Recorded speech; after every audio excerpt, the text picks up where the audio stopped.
तथागत गौतम बुद्धांच्या धम्मविचारांचा प्रसार आणि प्रचार करण्यासाठी बुद्ध जयंतीनिमित्त धम्मभवन चॅरिटेबल ट्रस्टच्या वतीनं दुसऱ्या सत्यशोधक विश्व धम्म परिषदेचं आयोजन शाहू स्मारक भवनमध्ये करण्यात आलं होतं.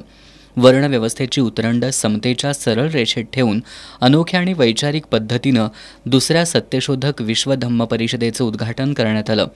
त्यानंतर ट्रस्टच्या अध्यक्षा करुणा विमल यांनी या परिषदेचा उद्देश स्पष्ट केला.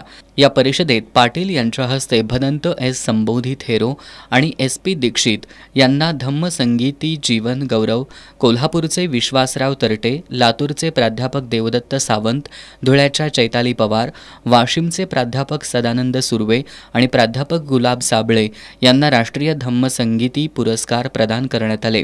यावेळी मार्गदर्शन करताना कृष्णात पाटील यांनी आजची देशातील एकूण परिस्थिती पाहता आपण प्रतिक्रांतीच्या उंबरठ्यावर उभे राहिलो आहोत असं सांगितलं. देश धर्मराष्ट्र होण्याच्या दिशेनं पावलं टाकत असून संविधान कधीही बदललं जाऊ शकतं अशी परिस्थिती आज निर्माण झाली आहे. त्यामुळे या प्रतिक्रांतीला फक्त बुद्धांचा विचारच रोखू शकतो असं मत पाटील यांनी व्यक्त केलं. यावेळी अनिल म्हमाणे, प्राध्यापक शहाजी कांबळे, डॉक्टर नंदकुमार गोंधळी, किशोर खोबरे, प्राध्यापक TK सरगर, नीती उराडे यांचीही भाषणं झाली.